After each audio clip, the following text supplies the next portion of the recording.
Ako ang inyong Lolo Pael. At ako naman si Kabanong. At ito ang aming kwento.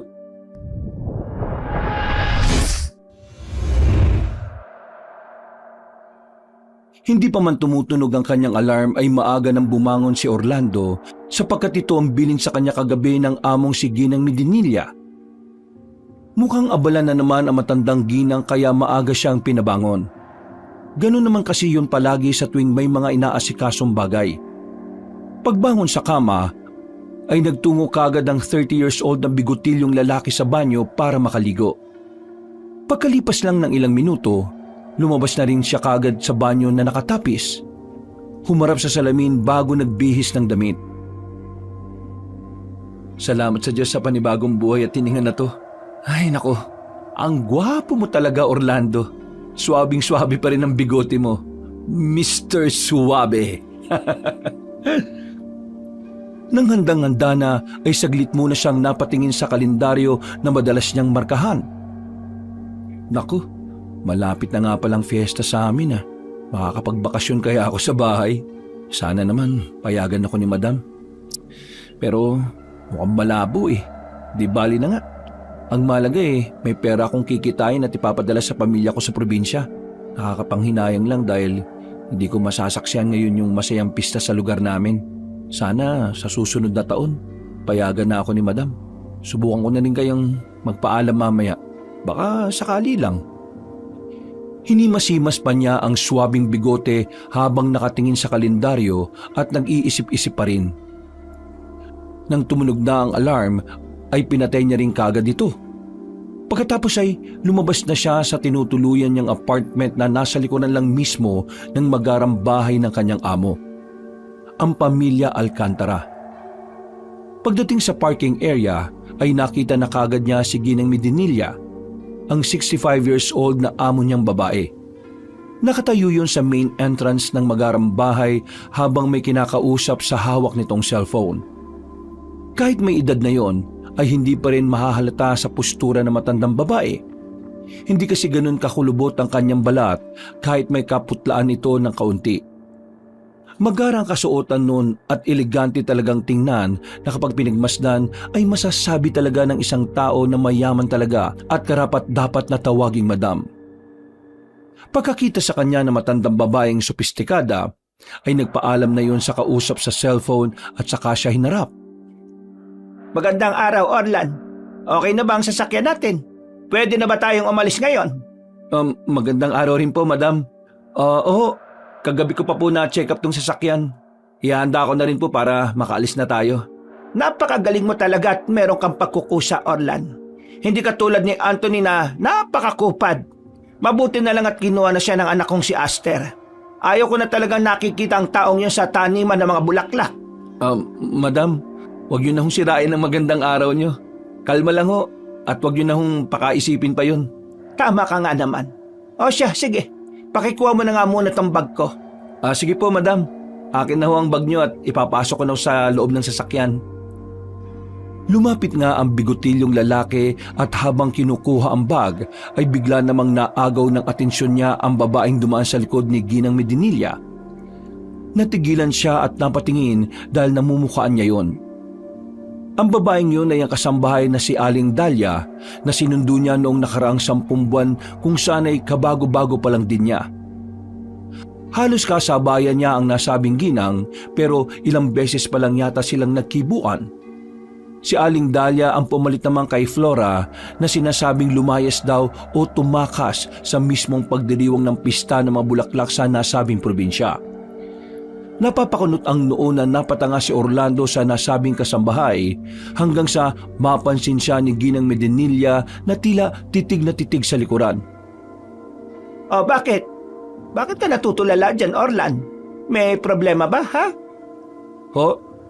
Wala naman po, Madam. Akala ko kung napaano ka na dyan . Halika na't baka maabutan tayo ng mabigat na daloy ng trapiko sa bayan. Opo, sige po, Ma'am. Pagkalakad ni Ginang Medinilla, papunta sa nakabukas na sasakyan, ay sinundan naman ng tingin ni Orlando ang nasabing kasambahay na naroroon pa rin. Pagpasok ng sasakyan, ay tumingin din naman doon ang matandang ginang bago muling bumaling sa tsuper. Natunugan na ng bigotilyong lalaki ang ibig sabihin ng mga tingin sa kanya ng amo. Kaya dali-dali siyang sumunod. Isinara niya ang pinto ng van at saka pumasok na rin sa loob ng sasakyan. Nang nasa driver's seat na siya, ay muling nagsalita ang nasa passenger seat. Arlan, pagkatapos ng pakikipagkita ko sa mga kaibigan ko sa bayan, saglit lang naman yon. Dumiretso tayo sa pamilihan. Pagkatapos naman nun dumaan na rin tayo sa terminal dahil susundin natin ang pamangkin kong si Yasmin. Sige po, madam. Wala pong problema. May bisita po pala kayo ngayon? Eksakto, dahil ba malapit na rin ang kapistahan ng mga bulaklak dito, madam? Isa yon sa dahilan kaya nagpunta rito ang pamangkin ko. Pero ang totoo niyan, susundin natin si Yasmin dahil kailangan ko rin ng tao ngayon. Medyo nananakit na rin talaga ang ulo ko sa mga kasambahay nating lagi na lang umaalis. Nung nakarang taon si Flora, tapos ngayon naman itong si Dahlia aalis na rin. Ho? Aalis na ho si Aling Dahlia? Oo, ayaw ko man pero wala naman akong karapatang pigilan ng isang tao kung ayaw na nila magtrabaho sa mga alkantara o hindi. Nakakapanghinayang naman. Mag-iisang taon na rin ho siya at halos magkasunuran lang kami. Wala tayong magagawa dahil hindi natin hawak ang desisyon ng isang tao. Sa tingin mo, Arlan, may pagkukulang ba ako bilang amo? Ay naku, wala ho kayong pagkukulang, madam. Kung tutusin nga ho sobra-sobra nga po ang ginagawa niyong kabutihan sa aming mga manggagawa po ninyo. Siguro, meron lang hong mabigat na dahilan si Aling Dahlia kaya siya nagpasyang umalis. Yun nga ang sabi niya sa akin. Ayaw man daw niyang umalis kailangan na kailangan daw siya ng pamilya niya ngayon. Kaya hinayaan ko na lang. Pero pinakiusapan ko na muna dahil uuwi rin ng Sir Aster mo bago magfiesta. Hindi na umimik si Orlando. Narinig niya kasi na napabuntong hininga ang kanyang amo kaya pasimple niya lang yung minasdan sa rearview mirror. Doon niya rin napansin ang pagkunot ng mukha ng matandang babae na halata ang pagkainis at pagkadismaya matapos magsalita. Pasimpleng napaismit si Orlando sapagkat kakikita niya lang kanina kay Aling Dahlia bago sila umalis. Napaisip tuloy siya kung bakit nanaisin ng nasabing kasambahay na umalis. Samantalang sa minsan nilang pag-uusap ay palaging sinasabi noon na masaya siya at nakapagtrabaho siya sa mga alkantara. Napaisip tuloy siya sa biglang desisyon ni Aling Dahlia. Bakit naman kaya naisip ni Aling Dahlia na umalis sa pudar ng mga alkantara? Hindi kaya merong nangyaring hindi maganda? Siguro kailangan ko siya makausap para mapaliwanagan na maayos patungkol sa desisyon niya. Siguradong kapag meron siyang nakausap, magiging maayos din ang kaisipan niya. Palagay ko naguguluhan lang yun sa problema ng kanyang pamilya. Naantala lang si Orlando sa pagmumuni-muni nang biglang magsalita ulit ang matandang babae. Tara na, Orlan. Wala naman na tayong hinihintay. Sige po, madam. Tayo na po. Kagad niyang binuhay ang makina ng sasakyan at pinaandar to ng marahan. Paglabas ng bakuran ay nahapiwan pa niya ng tingin si Aling Dahlia na nakatingin na rin sa kanila. Hindi na lang niya yun pinansin sapagkat patuloy sa pagsasalita ang amo niyang babae na hindi niya na rin masyadong inintindi. 10 buwan na si Orlando na nagtatrabaho sa pamilya ng Alcantara. At ipinagpapasalamat niya ng labis sa Panginoon ang nangyari dahil pag-alis niya sa kanilang probinsya para makipagsapalaran ay agad siyang nakahanap ng trabaho at hindi siya napunta sa malupit na amo. Hindi kasi nag-alinlangan si Ginang Medinilla na tanggapin siya bilang personal na driver ng sambahayang yon. Sa 10 buwan niyang paninilbihan sa nasabing pamilya ay meron lang kakaibang mga napapansin ang bigotilyong lalaki. Magmula na mapunta siya roon, tuwing kada katapusan ng buwan nakikita niya ang pamilya Alcantara na tila may ginagawang kung ano sa gitna mismo ng taniman ng mga bulaklak. Meron kasi roong malaking patio na pinagawa rin mismo ni Ginang Medinilla at wala talagang mintisyon. Sa tuwing matatapos ang buwan ay nakikita niyang may kung anong ginagawa ang buong pamilya na hindi niya rin matukoy kung basta lang ba kasiyahan o ano. Hindi naman siya nakikialam sa mga ito, lalo na kapag hindi siya iniimbita na pumunta roon. Isa pa ay palaging ginaganap yun tuwing kasagsagan na ng pagtulog ng mga manggagawa. Ayon nga sa mga naririnig niya sa ibang trabahador sa taniman ng bulaklak, paraan daw yun ng pasasalamat ng pamilya dahil palaging masagana ang kanilang tanim.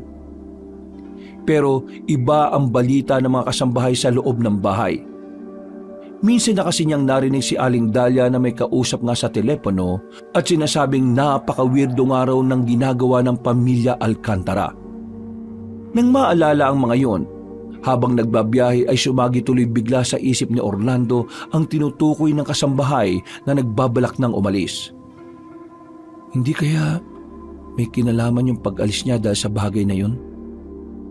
Kailangan ko nga talaga makausap si Aling Dahlia para makapagpaalam na rin kami at kahit na ako rin malinawan sa desisyon niya. Tila nagising sa ulirat si Orlando matapos marinig magsalita ang kanyang amo.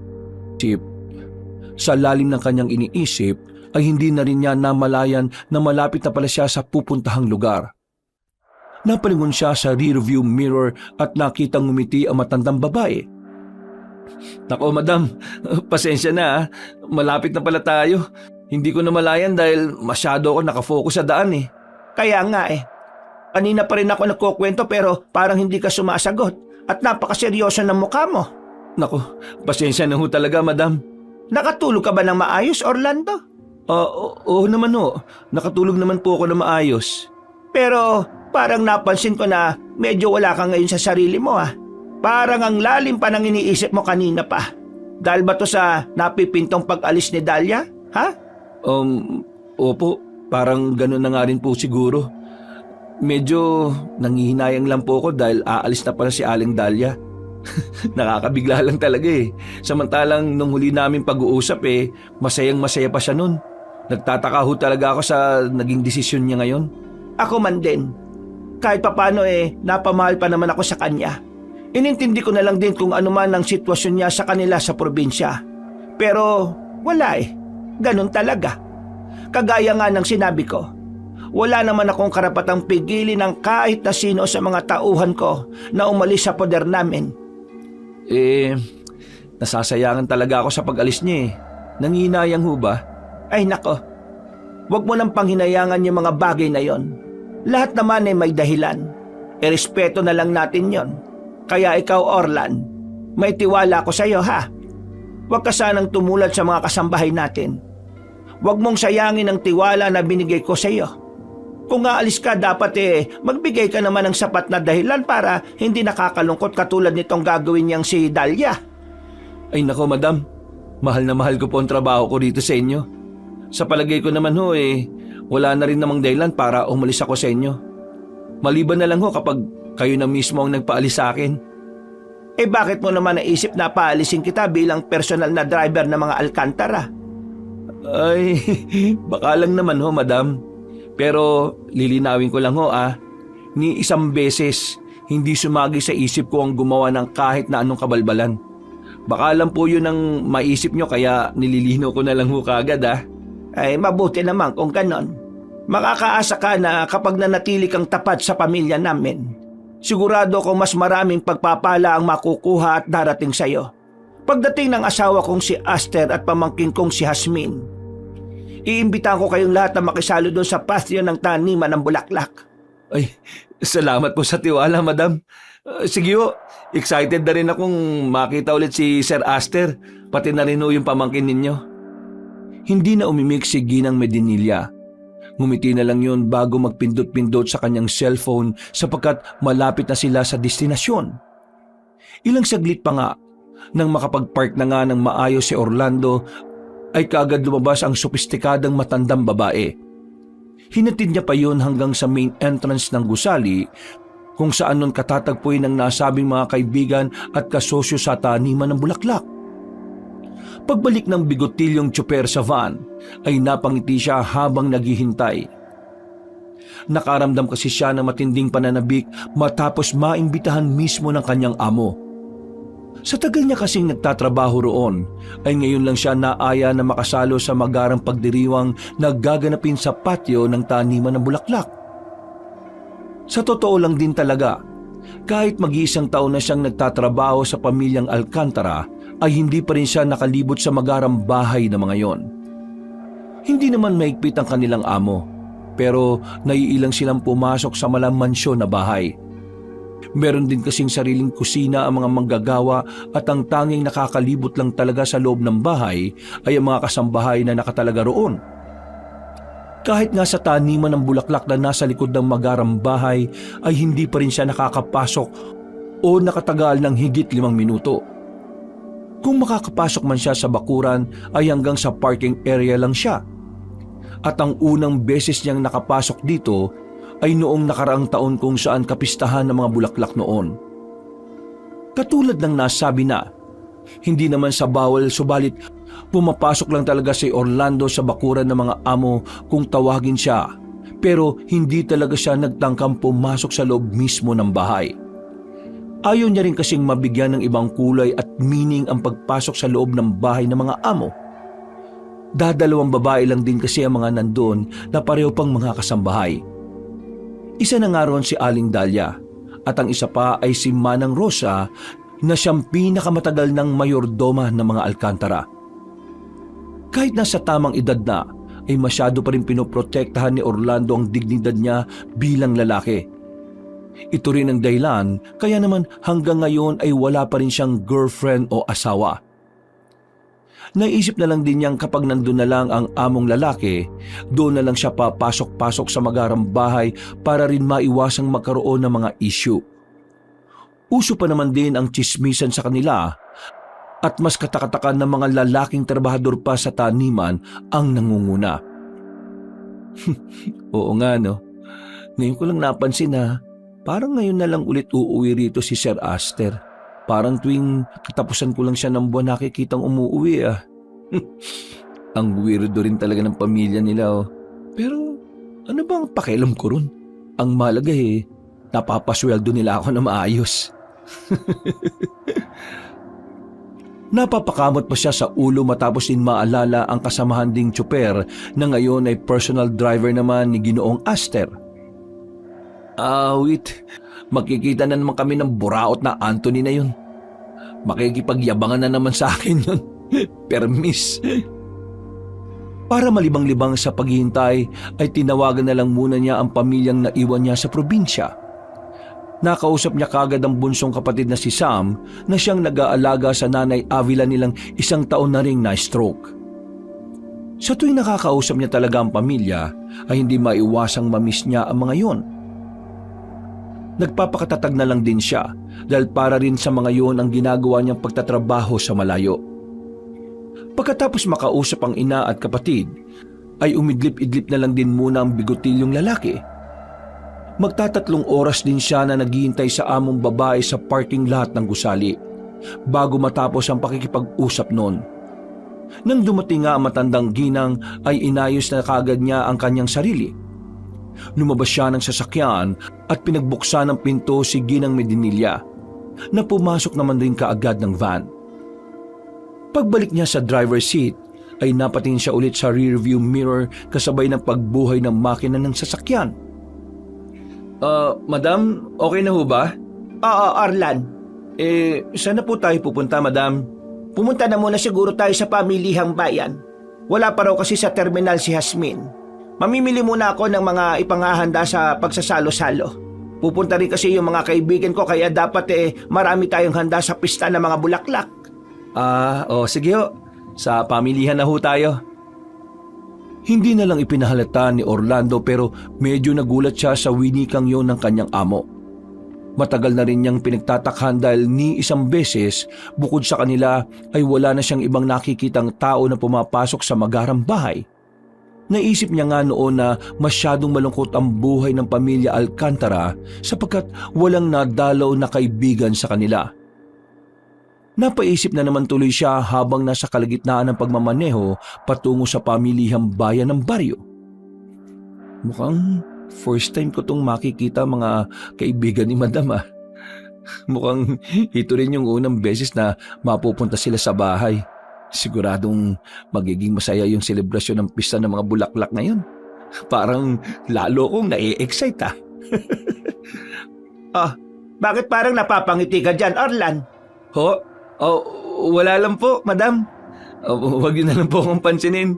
Masaya lang din po ako ngayon kasi nakausap ko po yung pamilya ko sa Catanduanes. Ah, ganun ba?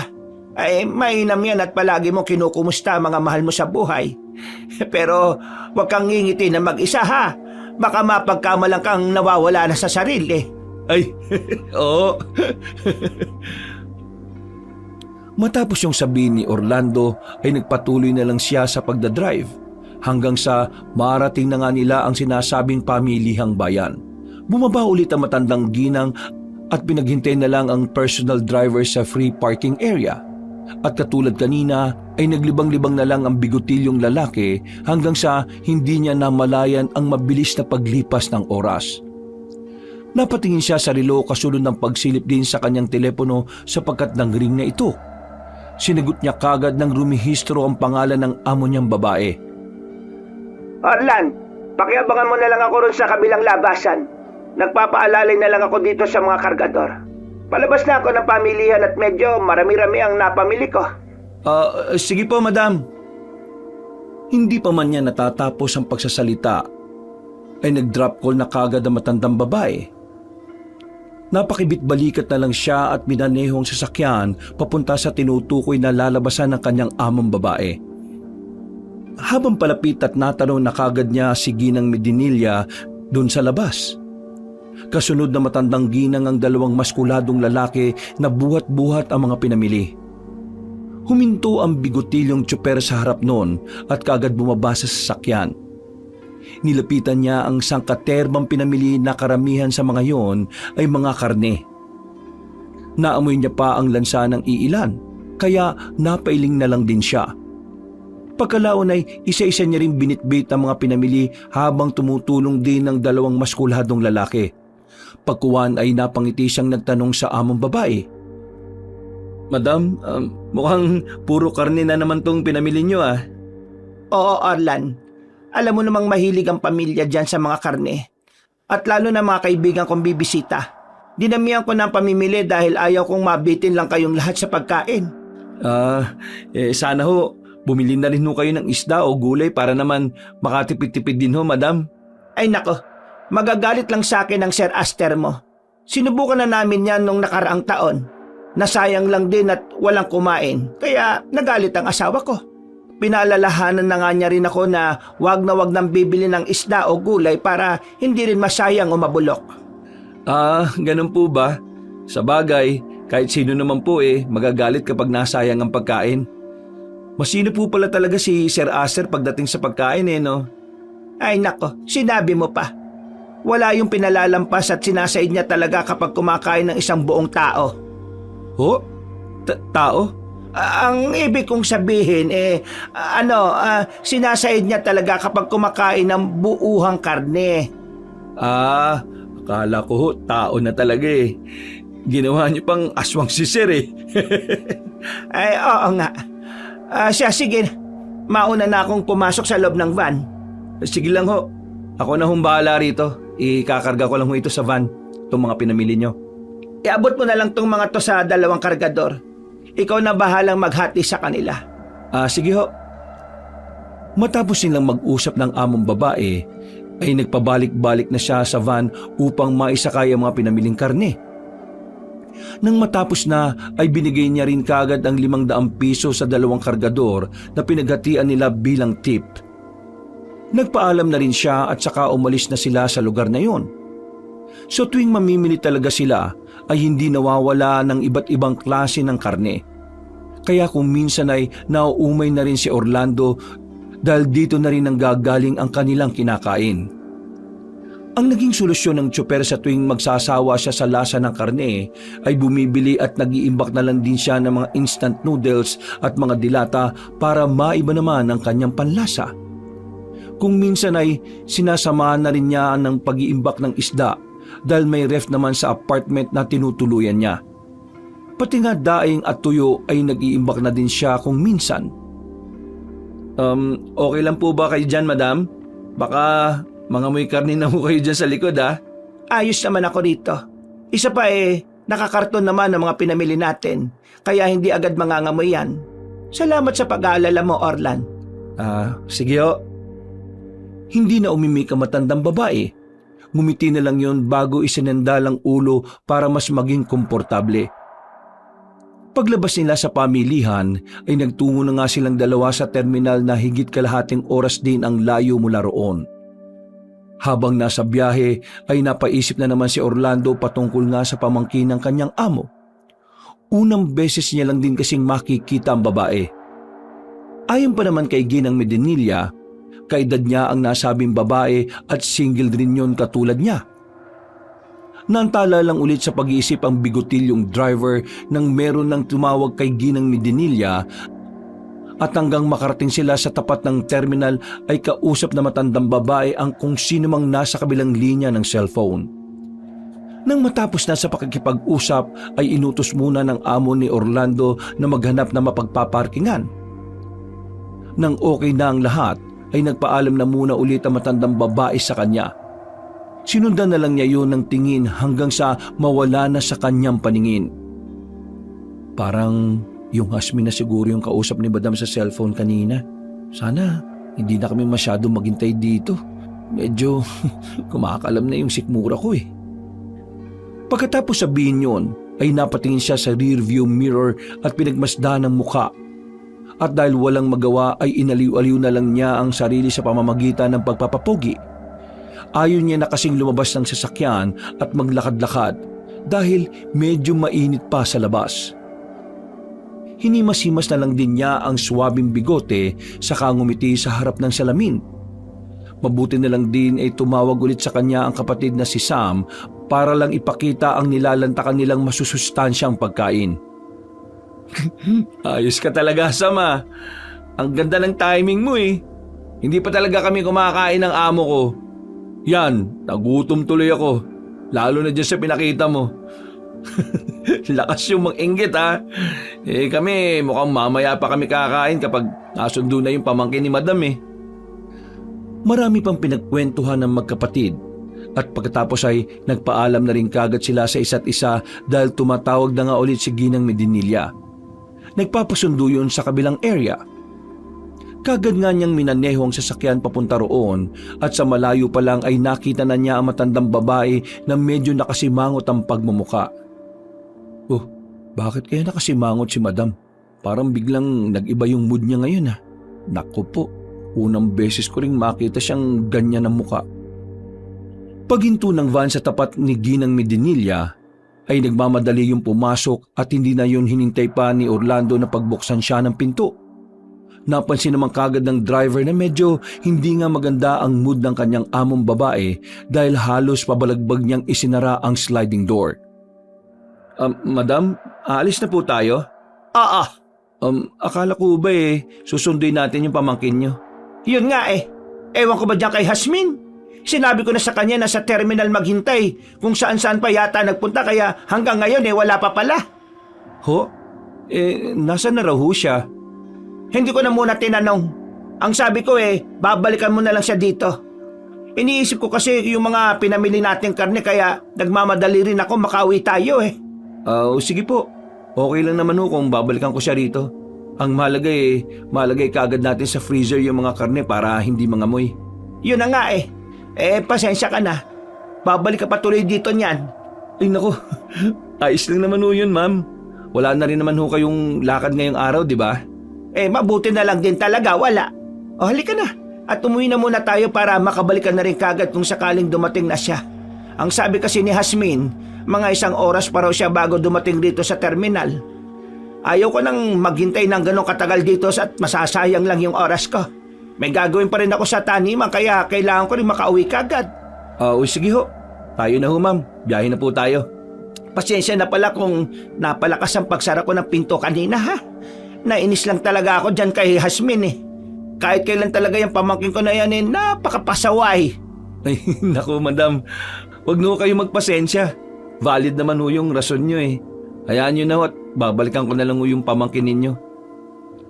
Dahil sa mga sinabing yon ni Orlando ay tila guminhawa naman ang pakiramdam ng kanyang among babae. Pagkalaon ay nananghalian na nga muna sila sa isang restaurant bago nagpatuloy sa pagbabiyahe pa uwi. Marami pa silang mga napag-usapan tungkol sa mga bagay-bagay hanggang sa makauwi na sila sa Magaram bahay. Sa malayo pa lang, habang palapit ang sasakyan sa gate ay nasipat na ni Orlando ang isang matangkad na lalaking moreno. May kasama yung balingkinitan at magandang babae na moreno rin ang kulay. Nakita rin ni Ginang Medinilla ang mga yon kaya nagtaka siya at napatanong sa kanyang driver. May tao sa tapat ng gate natin. Kilala mo ba yung mga yan, Orlan? Oo nga ho. Ngayon lang din ako nakakita ng tao eh. Teka, kilala ko yung lalaki Dichiro? Si Dichiro nga ho. Dichiro? Sino naman yon? Pinsang buko, madam. Hindi ko rin alam kung paano ko natuntun dito eh. Pero ano kayang ginagawa niya rito? At may kasama siya. Naamoy ko na buntis siyang babae. Ho? Naamoy niyo ho? Ang ibig kong sabihin halata naman sa itsura ng kasama niyang babae. Tingnan mo maigi. Namumutla ang muka, nangangalumata, mukhang pagod at basta parang ang aura niya mukhang buntis. Ganun ho ba? Dahil doon ay kagad inihinto ni Orlando ang sasakyan habang unti-unting bumubukas ang gate ng Magaram bahay. Napapailing pa ang bigotilyong driver habang pinagmamasdan ang mukha ng kanyang pinsan na nakatayo pa rin sa gilid ng gate, kasamang hindi pamilyar na babae. Pagpasok ng sasakyan sa parking lot, ay agad ding bumaba si Orlando para tulungang buhati ng mga pinamili papunta sa kusina. Kaya lang ay pinigilan siya ni Ginang Medinilla. Puntaan mo na muna yung pinsan mo ron at baka may importanteng kailangan sa iyo yon. Sigurado ho kayong okay lang, madam? Oo, ipapautos ko na lang yan sa mga hardinero. Kausapin mo na muna sila at magmadali ka na. Katulad nga ng sinabi ko kanina, buntis yung kasama ng pinsan mo. Siguradong importante ang pakay nila kaya naparito. Ay, salamat po, madam. Maiwan ko na ho muna kayo at pasensya na ho talaga. Dali-dali nang tumakbo ang bigotilyong lalaki at kinausap sa labas ng bakuran ang pinsang si Dichiro at ang kasama nitong babae. Oh, Dichiro, paano mo natuntun yung lugar na to? Grabe naman yung pagsalubong mo sa akin, pinsan. Di mo ba muna ako kukumustahin? Ikaw naman talaga, Saka na tayo magkumustahan. Nagtatrabaho pa ako, Dichiro. Aalis pa ako mamaya dahil may pinapasundo pa sa akin ng amo ko. May kailangan ka ba, ha? Natumbok mo, pinsan. Sana kasi. Kung po pwede sanang mag-request sa'yo na ipasok mo ako sa trabaho. Narinig ko kasi kay Tia Avila at sa kapatid mong si Sam na maganda trabaho mo rito eh. Di sa kanila mo pala nalaman tong kinaroroonan ko. Paano ka nakapunta rito? Ang layo-layo ng probinsya natin Sus, eto naman. Importante pa bang malaman yon Nakadisgrasya kasi ako. Itong si Donita. Buntis kasi ngayon at kailangan ko ng trabaho para matustusan yung pangangailangan nila ng magiging anak namin. Pinsan, alam kong hindi maganda ang naging sama natin pero matitis mo ba ako na magkaroon ng buhay na hindi kaaya-aya yung magiging pamangkin mo? Ngayon lang naman ako lalapit sa'yo at manghihingi ng tulong Wala lang talaga akong ibang choice at malalapitan. Galit rin kasi sa akin sila inay Sino bang matutuwa sa ginawa mo? Nagtanang ka ng ibang babae at nabuntis mo pa. May asawa at anak ka ng damuho ka. Wag mo na akong sermonan, pinsan. Lunod na nga ako sa sermon dun sa atin Ano ba? Tutulungan mo ba ako o hindi? Kung hindi, sabihin mo na lang kaagad para makalis na kami dito at maghanap ng ibang taong tutulong sa amin. Ang layo-layo pa ng naging biyahe namin para lang makarating dito tapos ganito lang din pala yung mangyayari. Ay nako, buhay nga naman ng mga tao. Nakaangat-angat lang ng konti, akala mo kung sino na. Sige na, pasensya na sa abala. Wala na sana talagang balak si Orlando na tulungan ng mayabang na pinsan, kaya lang ay nagulat siya nang biglang naniklod na sa kanya ang babaeng buntis. Umiyak yun ng umiyak, kaya nagulat talaga siya ng gusto at hindi na kagad nakapagsalita. Mabuti na lang din ay hindi na sila napansin ni Ginang Medinilla dahil pumasok na yun sa loob ng Magaram bahay. Uy, tumayo ka na nga dyan, Donita. Kahit anong gawin natin pagmamakawa, hindi na tayo pakikinggan yung pinsan ko. Palibasa kasi, hindi na yun nakakakilala dahil nakatungtong na sa mansyon Hindi pa rin tumigil si Donita kaya nahabag na lang din talaga si Orlando. Napabuntong hininga siya at pinatayo na ang babae saka pinatahan sa pag-iyak. Pagkalaon ay napatapik na lang siya sa noo habang pinagmamasdan ng dalawa. Hindi niya alam kung maiinis siya o maaawa lalo na kay Dichiro na pagkayabang-yabang pa rin talaga. Mamaya na tayo mag-usap ng masinsinan dahil marami pa akong ginagawa eh. Sa ngayon, sumunod muna kayo sa apartment ko. Kumain muna kayo at magpahinga dahil para kayong mga gutom na gutom eh. Mag-ayos na rin kayo ng mga sarili nyo para naman hindi kayo mukhang mga pinalayas. Mamaya sabihin pa ng amo ko eh, ang ayos-ayos ng pananamit ko. Tapos kayong mga kamag-anak ko hindi inayos. Ang bait mo talaga, pinsan. Sabi ko na nga hindi mo ako matitisi. Ang bait-bait mo talaga. Hindi ka pa rin talaga nagbabago mula noon. Ay nako, napakabuti mo. Payakap nga. Tumigil ka, Dichiro. Huwag mong isipin na ginawa ko to dahil sa'yo ah. Kundi lang ako naawa sa babaeng pinahihirapan mo na naman. Pababayaan na sana kita eh. Lalo na ngayon, nasa sinapupunan niya yung pamangking ko. Kaya sana lang magbago ka na talaga ha at tumigil ka na sa pagiging babaero mo. Sumunod na nga muna kayo sa akin. Baka mamaya tumawag na yung susunduin ko sa terminal. Tara na. Natutuwang sumunod nga ang magkasintahan sa apartment ng bigutilyong tsuper na halata na na-stress sa mga nangyayaring yun. Pagdating nila roon ay pinakain niya at sinabihan ng dalawa ng mga dapat at hindi dapat gawin habang naroroon sila. Hintayin niyo ako dahil may gagawin pa ako ha. Babalikan ko kayo mamaya at hindi pa tayo tapos mag-usap. Huwag kayong lalabas dito dahil hindi ko pa kayo na ipapaalam sa amo ko. Kung ayaw niyong pare-pareho tayong matulog sa kangkungan. Susundin niyo yung mga sasabihin ko ha. Oo naman, pinsan. Salamat din pala ulit ha. Sana makausap mo yung amo mo kung pwede ako maki-extra sa trabaho rito. Siguro naman sa laki ng mansyon nila marami silang kailangan na tao. At saka alam ko may tiwala na sa'yo yung amo mo kaya siguradong kapag may nirekomenda ka, papayag ka agad yun, pinsan. Napaismid lang si Orlando sa hambog niyang pinsan at pagkatapos ay dali-dali na nga siyang bumalik sa magarang bahay ng amo para tumulong. Tumulong na nga siya sa dalawang kalalakihan na magbuhat ng mga pinamiling karne at nilagay nila to sa imbakan. Pagdating sa tapat ng storage room ay naabutan niya roon ang among babae na nag-aayos ng ibang gamit. At paglingon sa pinakadulong bahagi ng bahay papunta sa laundry area ay nakita na naman niya si Aling Dahlia. Nag-aayos ang ginang ng mga lalabahan nila. Uy, si Aling Dahlia? Teka, kausapin ko nga ito maya-maya. Pagkatapos lang dito. Natigilan na siya matapos makita ang itsura ng babaeng kasambahay. Para kasing may kakaibang takot sa mukha noon na hindi maipaliwanag. Dahil tuloy doon ay nilapitan niya iyon at pasimple na ngang kinumpronta. Aling Dahlia? Kumusta na?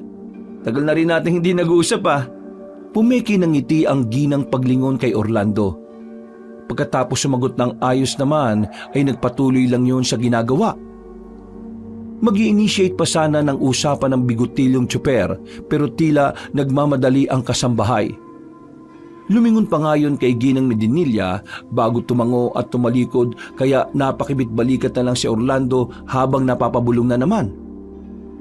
Anong problema ni Aling Dahlia? Sabi ko naman sa iyo, Orlan, nakita mo naman yung reaksyon niya. Halatang meron siyang dalahin ngayon.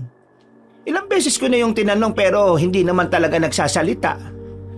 Kaya nga ho, madam Wala na ho siguro tayong magagawa kundi hayaan na lang siyang umalis. Ganun na nga talaga. Ay, siya nga pala. Nasaan na pala yung pinsa mong kausap mo kanina? Hindi pa sila umuwi, no?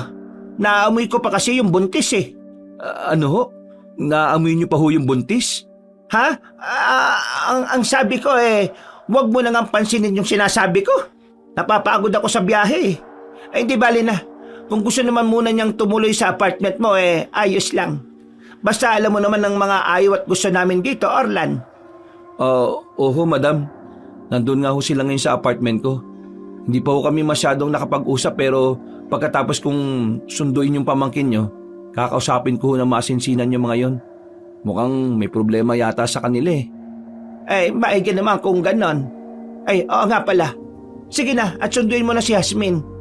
Yung mga nagbubuhat na lang ang hayaan mo na dyan para makauwi ka na rin ng maaga at makausap mo rin kaagad yung pinsan mo.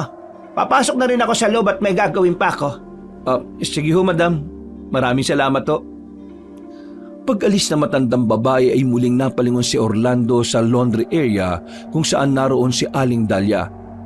Katulad kanina, halata pa rin sa mukha ng ginang ang kakaibang takot. Balak pa nga sana niyang kausapin yon pero hindi na lang niya nilapitan dahil kailangan na rin niyang umalis.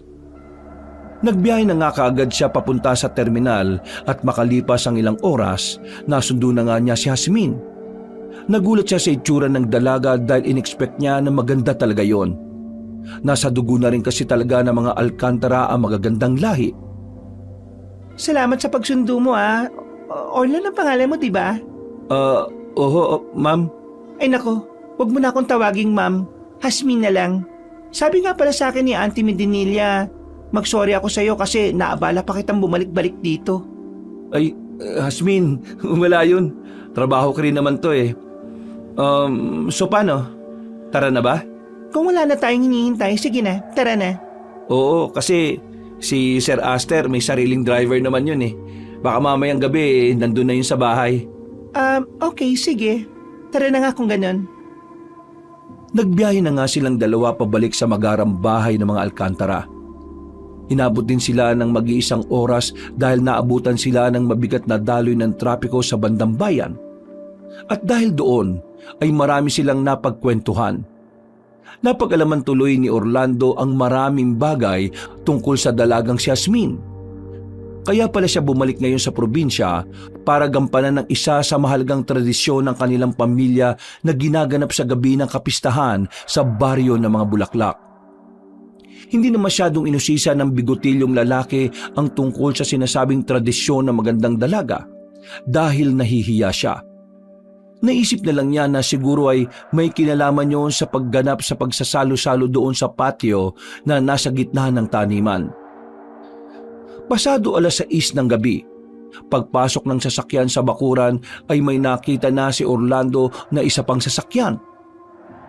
Nang makita niya si Anthony na humihipak ng sigarilyo sa isang sulok ay napaismid siya.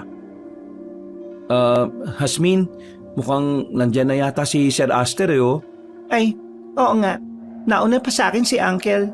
Mas nakakaya tuloy. Hindi. Okay lang yan. O paano? Dito na lang tayo. Pwede ka nang bumaba. Pagbaba ng dalaga ay nagpasalamat ulit yon sa kanya bago pumasok sa loob ng magarang bahay. Lumabas naman siya at tinarap si Anthony. At katulad ng inaasahan, ay nakipagyabangan nga sa kanya yon na hinayaan na lang niya.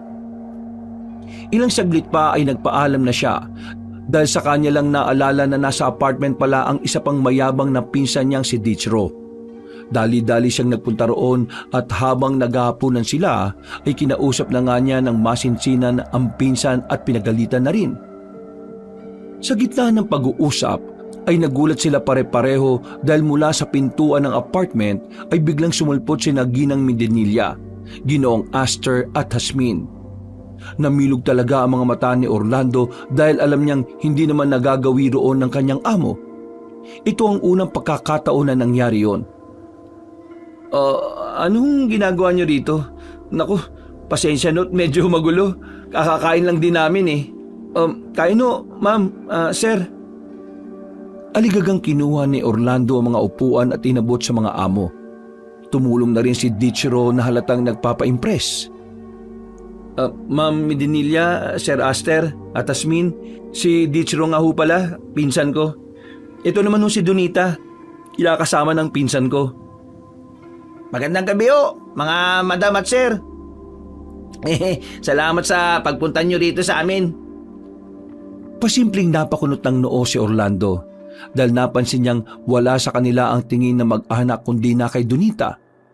Pagkatapos ngumiti ng mga yun ay sabay-sabay silang umupo habang nakatingin pa rin sa babaeng buntis. Dichro, kumuha ka nga muna ng tubig, bilisan mo. Doon sa ref, may malamig na tubig doon. Sige pinsan. Ma'am, sir, pasensya na ho talaga kung makalat ang naabutan niyo Anak wala yan Orlan. Huwag kayong masyadong mataranta. ito kasing si Aster at Tasmin parang sabik na makakita ng Makakita ho ng ano? ng ibang tao. Nasabi ko rin kasi na nandito ang pinsan mo at ang kinakasama niyang buntis. Kapansin-pansin ang tila pananabik sa mukha ni Ginang Medinilla, Ginoong Aster at Tasmin habang nakatingin kay Donita na naiilang naman na ng sobra. Mas lalo rin tuloy na weirdohan si Orlando dahil sa unang pagkakataon ay ngayon niya lang talaga nakita ang mga amo na ganon. Parang may kakaiba sa mga to na hindi rin niya maintindihan. Ayos lang ho ba kayo? Ay, oo naman, Orlan. Ayos na ayos at tuwang-tuwa ako na makita ka muli. Mabuti na lang at dinala mo rito ang pinsan mo at ang asawa niya. Saktong-sakto sa pagdiriwang ng kapistahan ng mga bulaklak. Ano ho? Natutuwa rin ho akong marinig yan. Pero hindi ko sila dinala rito. Uuwi rin ho ang pinsan ko bukas. Katulad ng napag-usapan naming. Pero kung bibigyan niyo po ako ng pagkakataon makapagtrabaho kahit hardinero sa mansyon, gagawin ko po ang makakaya ko para magampanan ng trabaho. Uy, Dichiro, ano ka ba? Tumigil ka nga. Nakakaya ka sa kanila eh. Wala namang problema sa akin. Hindi ba mahal kong asawa ang Medinilla? Oo naman. O pinsan, narinig mo yun ha? Payag na sila Mama at Sir. Tanggap na kami sa trabaho. Maraming salamat po sa inyo, Ma'am at Sir. Hindi na nakapagsalita pa si Orlando dahil mismo ang mga amo na niya ang nagsabi na makakapagtrabaho na nga si Dichiro sa mga Alcantara. Gusto niya mampigilan ng tungkol dito pero alam niyang wala na siyang magagawa, lalo na kung si Ginang Medinilla na ang nagdesisyon. Noong pa man ay pasaway na talaga ang pinsan niya at kilalang kilala yon sa kanilang probinsya bilang isang manggagancho. Maraming beses na rin yung inireklamo ng mga pinagtatrabahuan dahil nga sa paglalasing at kung ano-ano pang kabalbalan. Salamat po talaga, Ma'am Medinilla, Sir Aster at Ma'am Hasmin. Promise po, gagawin ko po makakaya ko. Pagtutulungan po namin ng kalibin partner kong si Donita. Kailangan namin ngayon si Donita sa mansyon. Ay, sige po, walang problema. Mahal, Donita, mag-ayos ka na dyan. Kailangan ka raw sa mansyon ngayon. Bilisan mo na, huwag ka nang pabagal-bagal. Tila natataranta naman ang babaeng buntis na nag-asikaso habang si Orlando ay nakatingin lang. Pinoproseso pa rin kasi ng utak niya ang mga nangyayari ng mga oras na yon. Alam niya naman na hindi na mababali ang sinabi ng mga amo nila, kaya napabuntong hininga na lang siya. Orlan, ayos ka lang ba? Pasensya na at alam mo naman na aalis na si Dahlia ngayong gabi kaya kailangan din talaga namin ng papalit sa kanya. Wala akong problema sa akin, madam. Okay na rin po yun. Mabuti naman kung ganon. Sabi ko naman po sa inyo ma'am. Ayos lang sa pinsan ko Hindi naman po talaga ako nagkamali ng pinuntahan. Salamat po sa tiwala. Walang anuman. Uy, Donita, bilisan mo na dyan.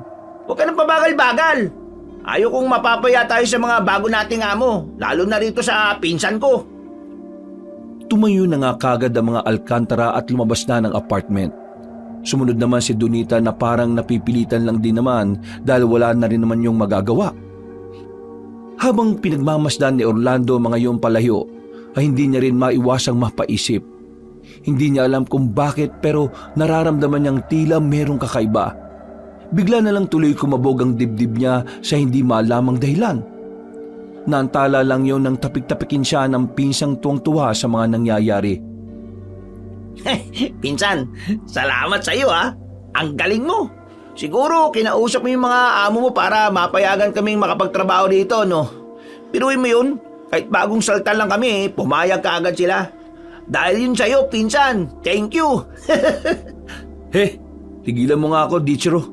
Iligpit mo na yung mga pinagkainan nyo dyan. Tapos lumipat ka na rin sa kabilang apartment. Malamang doon din kayo patutulugin yan dahil walang tao ron. Sige. Pero pwede ba tayong mag-inom?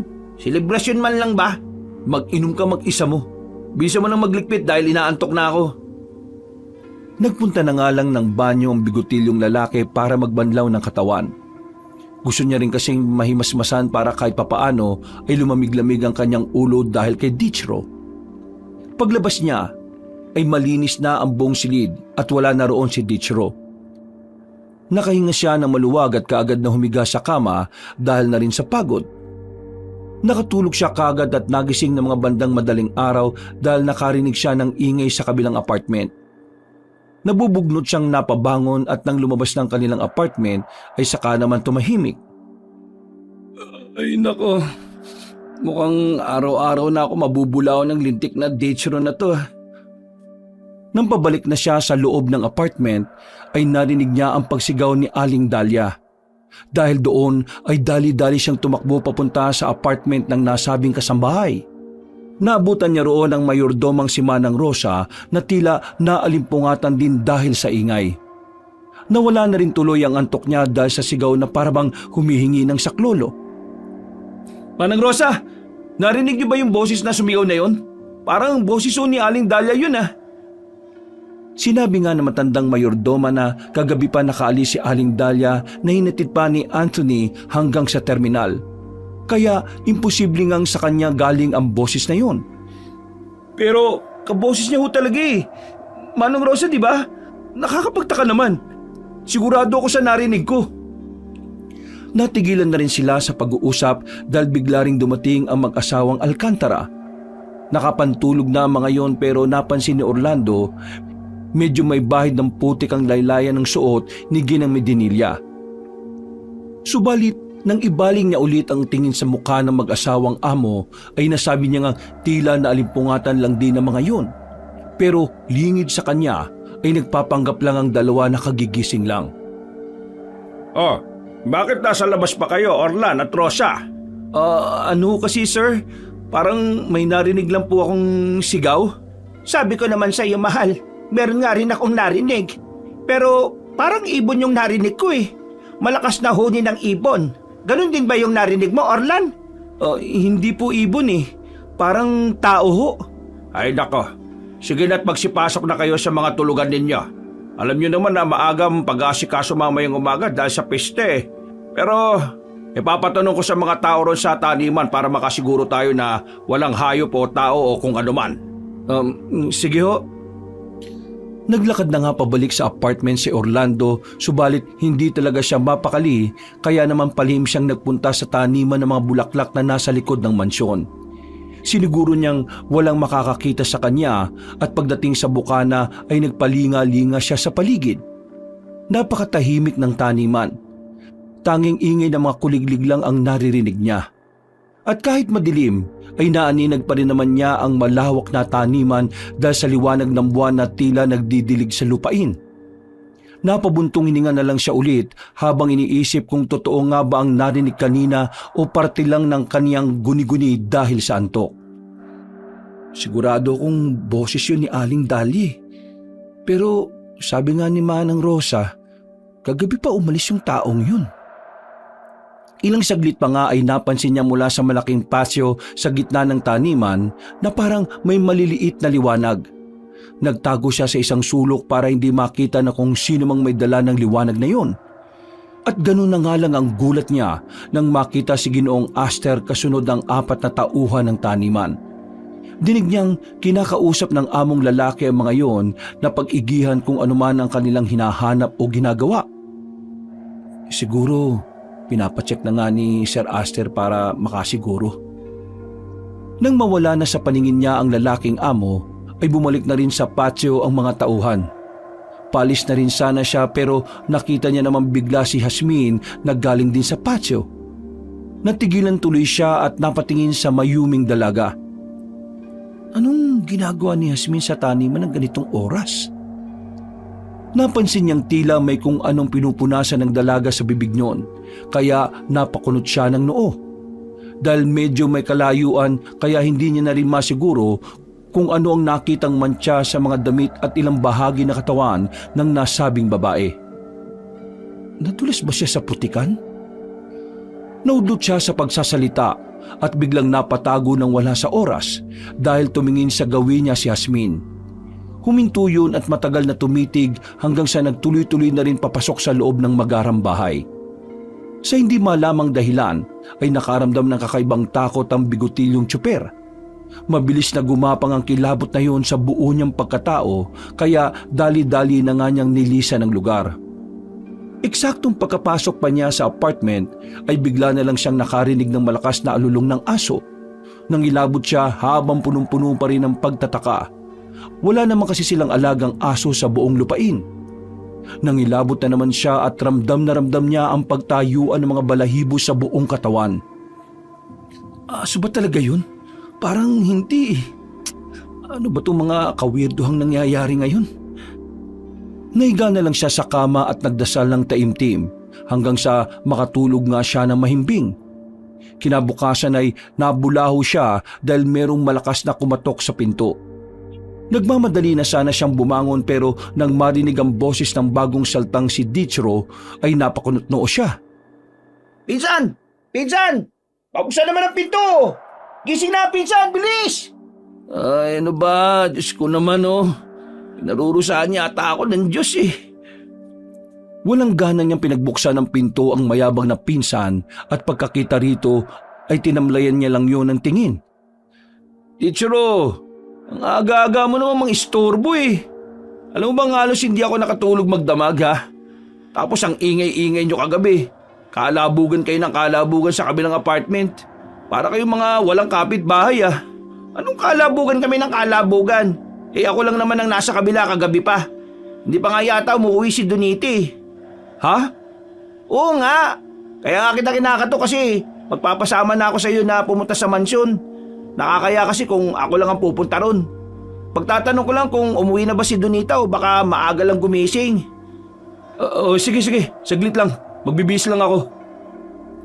Naiinis man ay sinamahan na nga rin muna ni Orlando ang pinsan papuntang mansyon. Kahit ang totoo ay naiinis pa rin siya sa inasal niyon. Pagdating nila roon ay naabutan nila sa likod din si Ginoong Aster, Ginang Medinilla at Jasmine na nag-aalmusal. Si Manang Rosa ang nagsiserve sa kanila at hindi si Donita kaya nagtaka ang magpinsan. Nahiyaman ay lumapit na si Orlando at Dichro para nga itanong kung nasaan ang babaeng buntis. Magandang umaga, Orlando at Dichro. Halika kayo at maupo para kumain. Masarap yung karneng iniluto ni Rosa. Sariwa yan at kaninang madaling araw lang yung kinatay. Pagtingin ni Orlando sa karning nakalatag sa lamesa ay parabang bigla na lang nag-iba ang kanyang paningin. Naamoy niya rin kasi na parang ang lansa-lansa pa ng karne at napansin niya rin ang sariwang dugo na tila ginawang sabaw. Tulala ka naman, Orlando. Bakit? Pasensya na po. Busog pa po ako dahil nakapagkape na ako kanina eh. Nagkape eh. Hindi ka pa nga nag-aalma. Aray, bakit mo naman ako pinatukan, pinsan? Hindi ko sinasadya. Ang sakit kaya. Manahimik ka na nga. Hindi tayo pumunta rito para mag-almusal, no? Kung di pa kayo nag-aalmusal, umupo na kayo at sumabay muna kayo sa amin. Busog pa po talaga kami. Ma'am, sir, itatanong lang ho sana namin kung nasa looban ng mansyon si Donita. Sabi kasi nitong mabait kong pinsan eh, parang di para umuwi eh. Di ba, Dichro? Opo. Pero hindi rin ako sigurado kagabi kung umuwi ba siya. Mahimbing ko kasi talaga ako matulog eh. Pagkagising ko wala pa rin siya eh. Nagkatitigan sa isa't isa si Ginoong Aster, Ginang Medinilla at Jasmine. Napansin niyo ni Orlando kaya pasimple siyang napakunot ng noo dahil parabang may kakaibang ikinikilos ang kanilang mga amo. Sa hindi na naman malamang dahilan ay bigla na lang nanayo ang mga balahibo niya sa braso at batok kaya pasimple siyang napahimas doon. Naantala lang ang namumuong takot nang magsimula ng magwika ang kanilang mga amo. Bago mag-alas 10 ng gabi, pinauwi na namin siya. Nung nagkita-kita tayo, nakauwi na yung si Donita. Alam naman namin na buntis siya kaya hindi na rin muna namin masyadong pinagawa ng mga mabibigat na bagay. Maaga lang siyang nagising at ayaw ko nga sana siyang utusan ngayon kaso marami tong ginagawa ni Rosa eh. Nagpresenta na lang din si Donita na siya na magpunta sa pamilyan para sa iba pang pagkain na kakailanganin natin mamayang gabi sa pagsasalo-salo. Si Anthony na rin ang pinagmaneho ko dahil alam kong pagod ka kahapon gawa nitong pagsundo mo sa pasaway kong pamangkin. Pasensya na pala ulit, Orlan, ha? Tumango-tango na lang ang magpinsan at pagkatapos ay nagpaalam na sila sa mga amo. Naiwan naman si Dichro dahil sabi ni Ginoong Aster ay meron daw ipapaayos sa kanya sa bukana ng taniman. Gusto kasi ng mga Alcantara na maging maganda at presentable ang bungad pa lang para makita ng mga darating na bisita. Dahil wala namang ginagawa, kaya nagpahinga na lang muna sa apartment si Orlando. Sa totoo lang, pagkatapos ng narinig niyang sigaw kagabi, ay nag-alala rin talaga siya para kay Donita. Kaya kahit papaano, ay nakahinga siya na muluwag nang sabihin nga ni Ginang Medinilla na nasa pamilihang bayan ng Buntis kasama ang driver na si Anthony. Subalit sa kabilang banda, may parte ng puso at isipan ng bigotilyong lalaki na nangangamba pa rin. At hindi niya rin alam ang dahilan ng pangambang yon. Para bang natutunugan niyang may mangyayaring hindi maganda na ewan. Maya-maya pa, bago manangalian ay naisipan niyang magpunta sa parking para i-check ang sasakyan. Nakaugalian na rin kasi niya yon dahil nga may mga pagkakataong bigla silang umaalis. Sinisiguro niya na palaging walang aberyang mangyayari sa pinakamamahal niyang van. Naisipan niyang umikot sa harapan ng magarang bahay para na rin makapaglakad-lakad bilang ehersisyo. Nagpaaraw na rin siya dahil maganda sa balat ang sikat ng araw at hindi pa rin naman ganon kainit. Nang nasa harapan na siya ng malaking gate na nakabukas, ay nasipat niya si Dichro na naggugupit ng mga halaman. Natuwa siya sa kasibagang ginagawa ng pinsan kahit naiinis pa rin siya. Pero bigla ring napawi ang ngiting yon na makita niya sa parking area na nakapark ang sasakyan na ginagamit ni Anthony. Oh, nakauwi na sila Anthony at Donita. Uy, pinsan! Anong ginagawa mo dyan sa labas? Nakita mo ba itong tinatrabaho ko? Ang astig no? Nadiskubre ko na mahusay pala ako sa pagtatabas ng mga halaman. At alam mo ba kung magkano yung sahod na sinabi sa akin ng mga amo natin, ha? Wala mo, pinsan! Dumating na ba si Donita at Anthony? Kanina pa ako nandito eh. Wala pa naman ako napansin. Yung sasakyan na itim, kanina pa ba yan nandyan? Oo, kaninang umaga pa yan nandyan. Bago ako magsimulang magtabas dito. Bakit? Yan yung sasakyang dinadrive ni Anthony. Ano? Di ka rin talaga nag-iisip no? Kung nandito yan, ibig sabihin, anong sasakyan ang ginamit nila papunta sa pamilihang bayan? Wala namang mga jeep o tricycle na papunta rito. Ay nako, tumigil ka nga muna dyan at pumasok ka sa loob. Tingnan mo ron kung dumating na yung binuntis mo. Pagkasabing yun ay iniwan na nga ni Orlando ang mayabang na pinsan.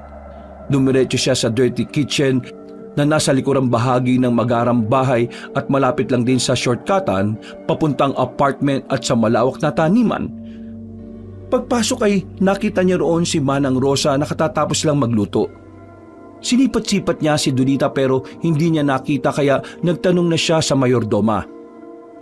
Katulad ng sagot nun kanina ay hindi pa nga rin daw umuuwi ang buntis at ang driver kaya naman medyo nag-alala na siya. Sinabi rin kasi niya na wala silang ginamit na sasakyan kaya parang imposible na makaalis sila. Lalo na at malayo sa kabiasnan ng bahay ng mga Alcantara. Habang patuloy na kinakausap si Manang Rosa ay unti-unting nagtayuan ang mga balahibo niya sa iba't ibang bahagi ng katawan.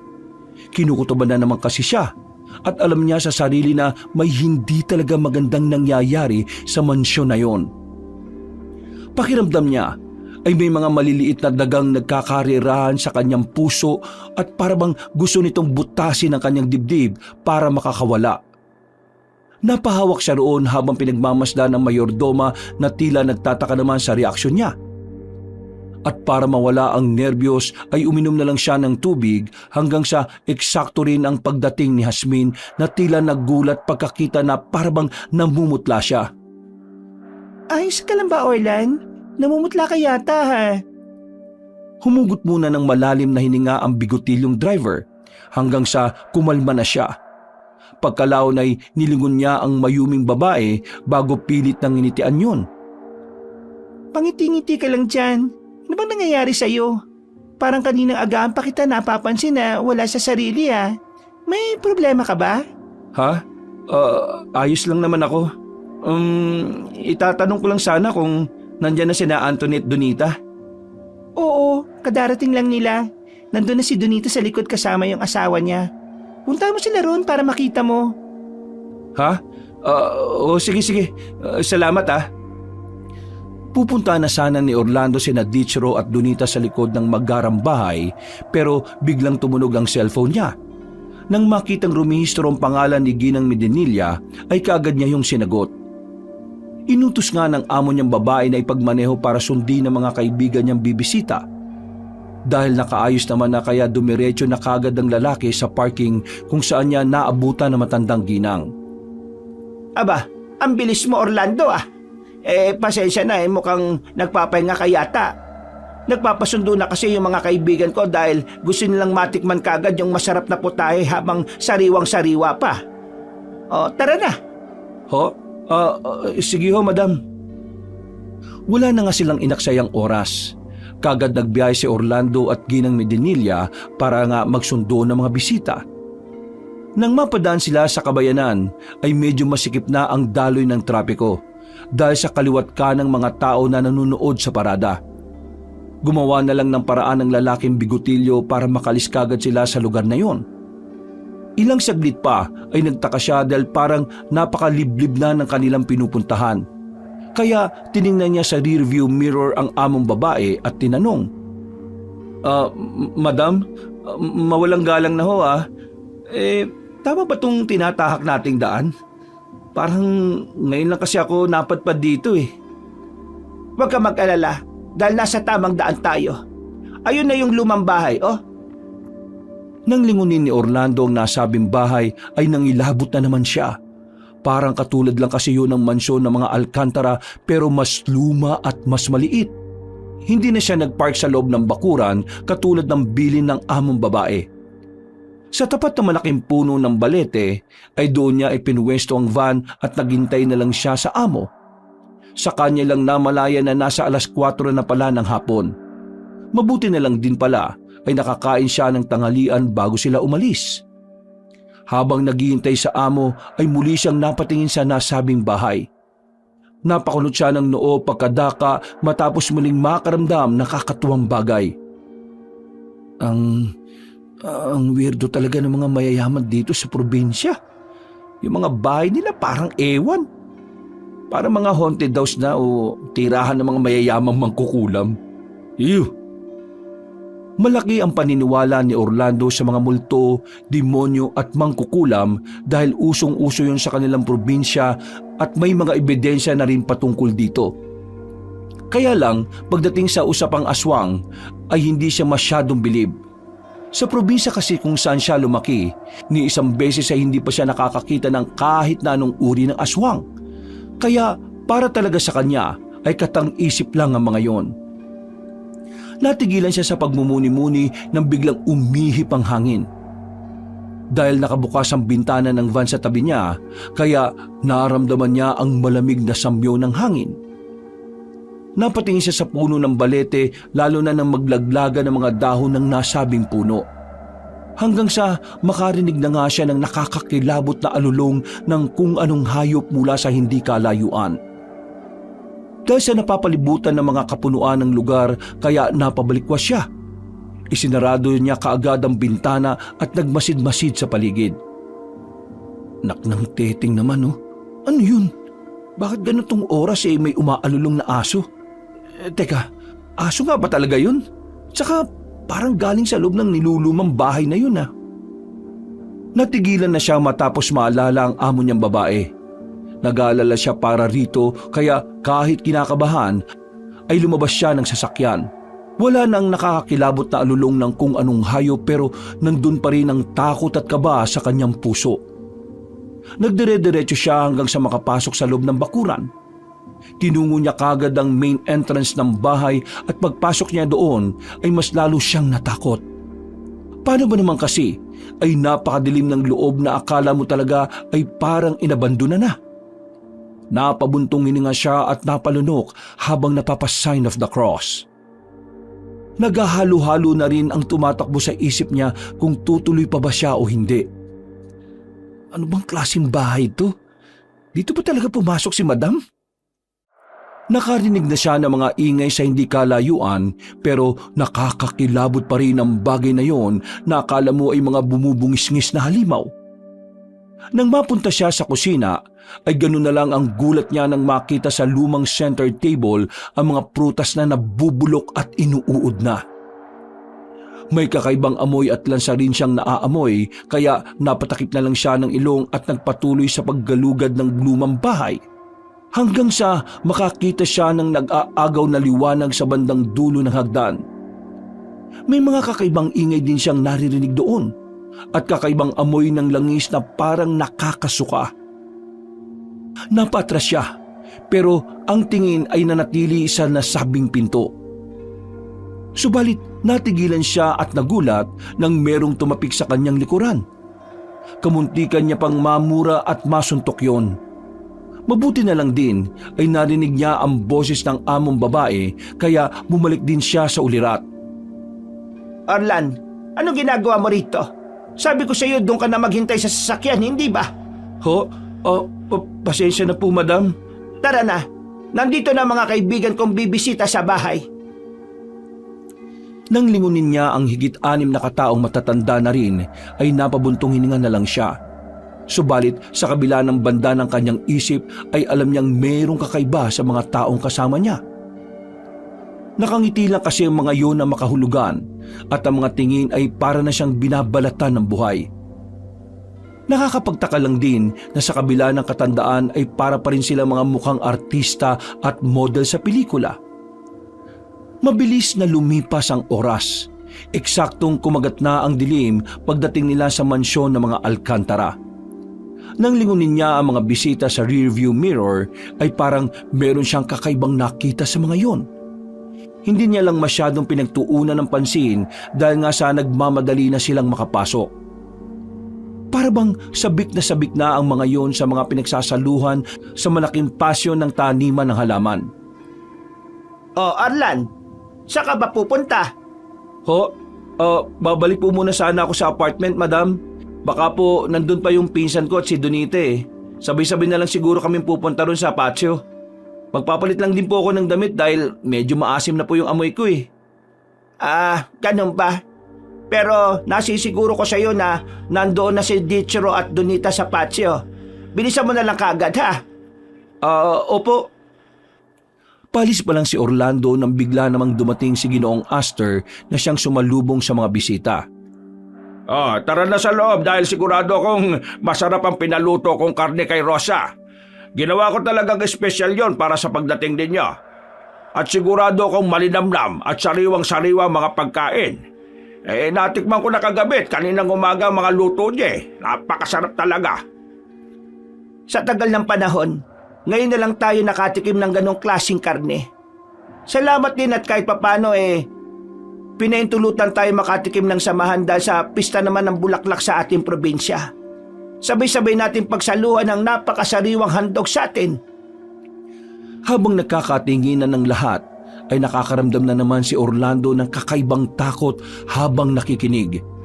Pakiramdam niya kasi ay hindi na karne ng hayop ang pinag-uusapan ng kanyang mga amo. Mabuti na lang din ay pumasok na ang mga yon at nagtungo sa malawak na patio ng taniman ng bulaklak.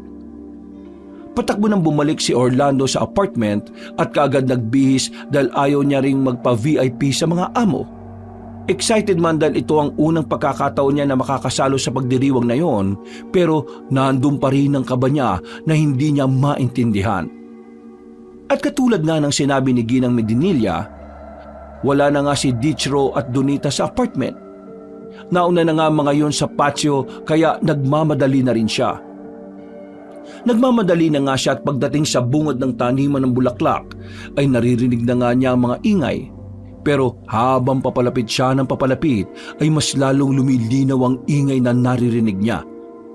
Hanggang sa mapagtanto niyang tila hindi yun ingay ng kasiyahan kundi ingay ng pagmamakaawa at hinagpis ng iilang tao. Nang malapit na sa malaking patio ay saglit na huminto ang bigotilyong lalaki at pinagmasdan ng mga nangyayari. Nakita niya si Ginoong Astor, Ginang Medinilla, Hasmin, Manang Rosa at ang bisita na nag-aangat ng mga kupitang hawak. Nang sipatin niya ang laman ng mga yon ay nanlaki ang kanyang mga mata. Amoy na amoy rin niya kasi ang malansa at sariwang dugo ng tao. Napalingon siya sa mesa at mas lalo siyang nagimbal dahil nakita niya roon ang patay na katawan ni Anthony. Nakalatag yun sa mahabang mesa na parang sariwang lechon. Wakwak ang tiyan at kalat-kalat ang karne. Para sa masaganang anihan ng mga bulaklak! Para sa mga sariwang dugo na siyang magiging pataba sa ating talim. At para sa ating mga guwapang, mabuhay ang mahalikang aswang! Matapos maguntugan ng mga kopita ay sabay-sabay ngang uminom ang lahat ng naroon. Mailan pa nga na panay ang lantak sa patay na katawang nakahain sa mahabang mesa. Halos may statwa naman si Orlando sa kanyang nakita. Nangatog ang kanyang tuhod lalo na nang makita ang ulo ni Anthony na nahulog sa sahig. Dinampot pa yun ng isang lalaki at saka nilantakan ng mga mata. Halos maduwal at maihi si Orlando sa mga nakikita niya hanggang sa pinatunog na nga ni Ginang Medinilla ang kupita gamit ang kutsara. Tumingin sa matandang babae ang lahat at pagkatapos ay inilabas na nga ni Ginoong Aster ang isa sa mga espesyal niyang pagkain ng gabing yon. Mas lalong naging balang bigotilyong binata pagkakita sa nanlulupaypay na si Aling Dahlia at Donita. Napasingap naman ang mga bisita dahil humahalimuyak sa kanya ang amoy ng dalawa. Doon nga lang din napagtanto ni Orlando na buntis din pala si Aling Dahlia. Naalala niya bigla na meron yung kasintahan noon na isang manggagawa sa taniman na bigla lang ding nawala 3 buwan na ang nakalilipas. Doon na unti-unting nagsisink in sa utak niya ang mga bagay-bagay. Kaya para siyang biglang kinumutan ng matinding kilabot. Diyos ko po, kaya pala naamoy nila si Donita. Napakaswerte ng taon na ito para sa ating lahat dahil hindi lang isa, kundi 2 ang magiging sariwang handog sa atin ng kadiliman. Naamoy niyo naman siguro ang 2 nasa harapan natin ngayon. Mga babaeng nagdadala ng masarap na hapunan para sa ating lahat. Handa na ba kayo para sa salo-salong ito? Naghiyawan ng mga bisitang aswang at nang marinig yung pareho ni na Aling Dahlia at Donita ay nagsisigaw sila sa takot kahit na hinang-hina.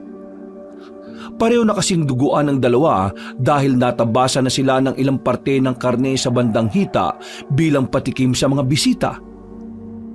Bago natin pagsaluhan ng nasa hapagkainan na magandang biyaya na kadiliman, sabay-sabay muna tayong magpasalamat. Umalingaw-ngaw ang nakakakilabot na boses ng mga parang demonyo kaya mas lalong nasindak si Orlando habang nasasaksihan ng mga kaganapan. At nang matapos na nga ang guwapang ay sinimulan na nga nilang pagsuluhan ng buhay ang mga buntis. Lahat yun ay nakita ni Orlando kaya halos masuka siya mula sa kinatatayuan. Sinubukan niyang igalaw ang katawan pero dala na matinding nerbiyos ay para na siyang namanhid. Ramdam niya ang panginginig ng buong kalamnan niya at para bang umaakyat ang tensyon sa kanyang batok. Kailangan kong makalis dito.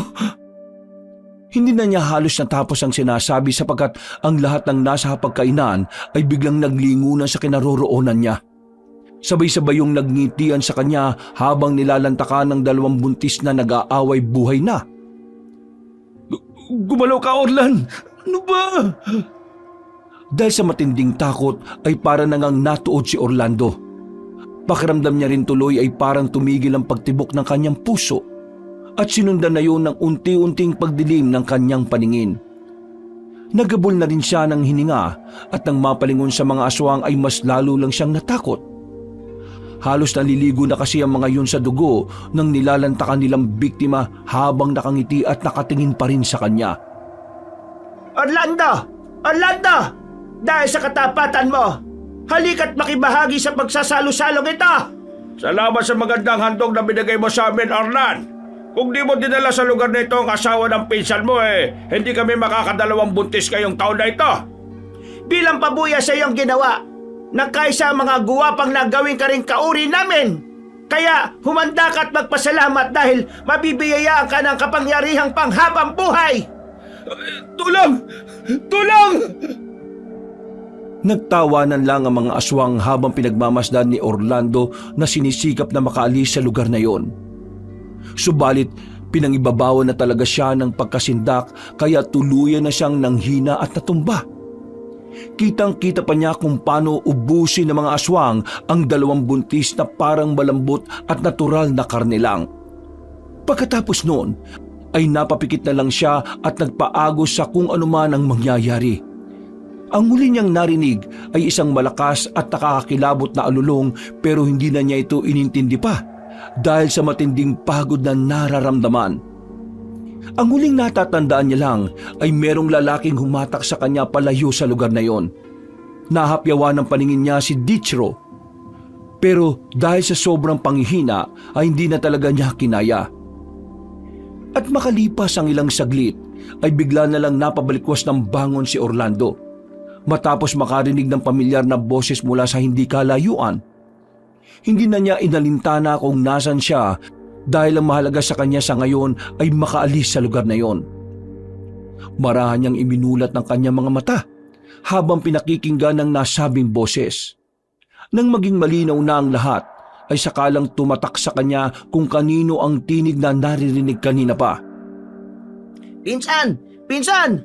Orlando! Nasaan ka ba?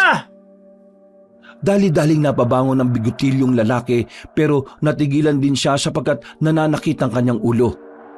Napahawak siya rito habang marahang naglalakad papunta sa kung saan. Dichiro! Nasaan ka? Pagbukas niya ng pinto ay doon na nga niya narinig ang mga alulong at sigawan mula sa magarang bahay. Sinusundan niyo ng boses ng kanyang pinsan na tila nagmamakaawa at takot na takot. Kaya napatingin siya sa maliit na gate na dumudugtong mula sa apartment papasok sa magarang bahay. Pinsan! Orlan! Tulungan mo ako! Si Donita! Si Donita! Pinatay nila si Donita! Mga alimaw sila! Matapos marinig ang nagsusumigaw at takot na tinig ni Dichro, ay nagmadali nga si Orlando sa pagpunta sa magarang bahay. Hilong-hilo pa rin siya at lutang pero wala na nga siyang pakialam sa mga bagay-bagay. Gusto na lang talaga niya ay makaalis sa lugar na yon. Pagpasok ay dumiretso kagad siya sa dirty kitchen. Subalit hindi niya nakita roon si Dichro. Umaalingaw-ngaw lang sa labas ang nakakatakot at paulit-ulit na alulong at mga ungol ng kung anong nilalang. Nang lumabas na siya at magtungo sa garden, ay doon na nga tumambad sa kanyang paningin ang kahindik-hindik na mga halimaw. Kulubot ang mga muka, lubog ang ilong, matutulis ang tenga, matatalim ang mga ngipin, mahaba ang mga dila at matutulis sa mga kuko. Sa kabila ng nakakatakot na anyo, ay nakilala niya kaagad ang mga yon. Handa ka na bang maging kauri namin, Orlando? Pabili ka! Papatayin namin ang pinsan mo at ikaw ang gagawin naming guwapang o ikaw ang papatayin namin at siya ang gagawin naming guwapang? Kung magiging kauri ka namin, maaari mo pakasalan ng pamangkin namin si Asmin. Ipakalat nyo ang lahi ng mga guwapang para magpatuloy ang henerasyon ng mga maharlikang aswang. Nanayo ang mga balahibo ni Orlando dahil sa takot at nang sinubukan niyang igalaw ang katawan ay para na naman siyang naistatwa. Nagsimula na namang manginig ang kanyang mga tuhod hanggang sa makaramdam na naman siya ng pagkahilo dahil sa tindi ng takot at nerbiyos. Dala na matinding takot ay naabutan na naman niya ang sarili na humahabol na naman sa paghinga. Magdesisyon ka na habang may oras pa. Habang lumalalim ang gabi ay natatakaw ang aming mga bisita. Kapag hindi kami nakapagtimpi, pare-pareho namin kayong pagpepiestahan. Kaya sumagot ka na, Orlan! Bigyan mo siya ng pagkakataon, Aster. Hindi na ako makapaghintay eh. Ang bagal magdesisyon. Dahil doon ay kaagad na ngang kumilos ang lalaking aswang. Hindi nila namalayan ang pagsalakay nito. Mula sa kinatatayuan ay nakita niya kung paano habulin ni Ginoong Aster si Dichro na takot na takot. Ang akala niya ay papatay na rin ang kanyang pinsan pero pinukpok lang yon sa batok hanggang sa mawala ng malay. Samantala, paglingon naman niya sa bandang kanan ay nakita niya roon si Asmin na nakangiti. Hinawakan siya ng dalagang guwapang sa magkabilang pisngi at saka hinalikan na mariin. Pagkatapos noon ay saka siya noon sinikmuraan hanggang sa mawalan na naman siya ng malay tao. Hindi na alam ni Orlando ang mga nangyayari dahil tuluyan nang binalot ng dilim ang buo niyang pagkatao. Hindi niya rin alam kung ilang oras na siyang nakatulog pero pagdilat niya ay napasigaw kagad siya sa gitna ng kadiliman. Nasaan ako? Pinsan! Ikaw na ba yan? Nandito ka rin ba? Nasaan ba tayo? Kagad tumayo si Orlando at kabadong pinakiramdaman ng paligid na tila mamasa-masa at mabaho. Naalala niya ang amoy na to kung saan niya sinundo ang mga bisita. Hindi siya maaaring magkamali. Ganun-ganon ang amoy noon. Kahit natatakot ay sinikap niyang magpakatatag dahil gusto niyang makauwi ng buhay para sa kanyang pamilya. Ichiro, nasaan ka? Kumalma ka lang ha, at huwag ka masyadong mag-iingay dahil baka marinig tayo ng mga aswang. Nasaan ka na? Pupunta kita. Pinsan, nandito ko. Tulungan mo ako. Ayaw ko pang mamatay, no? Gawin mo na ang gusto nila. Hayaan mo ako maging kauri nila para hindi ako mamatay. Anong pinagsasabi mo, Dichiro? Huwag ka na nga magmaang-maangan, pinsan. Narinig ko yung deal sa'yo ng mga aswang na yon. Ikaw ang pinagdidesisyon nila kung mabubuhay ako o hindi. Kaya parang awa mo na. Magsakripisyo ka na para makalis ako dito. Napabuntong hininga na lang ang bigotilyong lalaki dahil hindi niya sukat akalain na ganun pala talagang makasarili ang kanyang pinsan. Pero sa kabilang banda, ayaw niya rin naman talaga na mamatay ito. Pero ayaw rin niyang mamatay sa ganung paraan. Wala na munang nagsalita sa kanila. At dahil sa dilim ng paligid at walang makitang kahit na ano, kaya naman habang naghahanap at nangangapa sa dilim, biglang nadapa si Orlando matapos makatapak ng kung anong bagay na medyo matigas. Nang ma-realize niyang buto ng tao ang pinagtisuran niya, ay muntik na siyang mapasigaw. Mabuti na lang ay kaagad niyang natutup ang bibig. Kaya pala ganun na lang ang amoy ng lugar sapagkat doon marahil itinatapon ng kanyang mga amo ang natitirang bahagi sa katawan ng kanilang biktima. Orlan, ano na? Hanggang dito ba naman magiging makasarili ka ba? Namatayan na ako ng mahal sa buhay. Bakit kasi ginabay mo pa kami rito sa gulong pinasok mo sa mga halimaw mong amo Hoy, naririnig mo ba sarili mo, Dichiro? Ako nang damay sa inyo? Sino ba nagsabi na puntahan niyo ako dito, ha? Ikaw nagpumilit na isalta ang sarili mo wala ka talagang kwentang tao no? Pare-pareho lang kayo. Sana, ikaw na lang ang namatay at hindi si Donita. Dichiro, pwede ba tumahimik ka na lang? Bakit ako tatahimik Pinatay na nila si Donita. Tulong! Tulong! Sa muling pagsigaw nga ni Dichiro ay alam na ni Orlando na hindi na maganda ang nangyari. Kaya naman kahit takot na takot ay sinikap niyang manahimik habang hinahanap ang daan sa madilim. Hanggang sa marinig at maramdaman na lang niya na may kung anong bagay na bumagsak sa kanyang harapan. May nagtalsikang dugo sa kanyang mukha pati katawan. At nang maamoy niya ito ay bigla siyang napaupo habang napapatras. Maya-maya ay isang mabigat na yabag ang kanyang narinig. Hindi siya kumibo at pinilit niyang pigilan ng paghinga, kaya lang ay naramdaman na niya ang paghawak noon sa kanyang likuran. Parang awa mo na! Huwag mo akong papatayin! Orlan, huwag ka matakot. Si Jasmine to. Maniwala ka sa akin. Wala talaga kaming balak na patayin ka. Makinig ka sa akin. Makinig ka sa sasabihin ko. Anong ibig mo sabihin? Pinauwi talaga ako sa probinsya ni Tia Medinilla para sa isang misyon. Yun nga ay ang isalba ka sa mangyayari sa pista ng mga bulaklak. Ha? Ano? Wala akong maintindihan. Pasensya na, yun talaga ang plano. Gusto kang iligtas ni Tia, pero dumating ang pinsan mo at ang asawa niyang buntis, kaya nagkaganito. Pero bakit mo pinatay ang pinsan ko? Hindi ako nakapagpigil sa lahat ng mga narinig ko. Sa kabila na kabutiang ginawa mo sa kanya, ganun lang ang gagawin niya sa'yo. Pero hindi na mahalaga yon. Makinig ka. Katulad ng plano, itatakas kita rito. Hindi totoo yung mga sinabi ni Tia Medinilla. Sinabi niya lang yung para mapigilang isama ka sa pagpatay sa mga nasa mansyon. Pero bakit ako niligtas ni Madam? Sa dami ng mga naging tauhan niya, ikaw lang daw ang nakitaan niya ng totoong kabutihang loob. Malaki ang pagmamahal mo sa pamilya mo at sa mga mahal mo sa buhay. Kaya nakonsensya ang tiya na isama ka sa mga ihahandog sa pista. Orlan, tara na, magmadali na tayo. Ilang saglit na lang at magpupunta na sila rito. At kapag naabutan nilang buhay ka, gagawin ka nilang kauri namin katulad ng napagkasunduan. Kapag hindi ka pumayag, papatayin ka ng mga aswang naguwapang.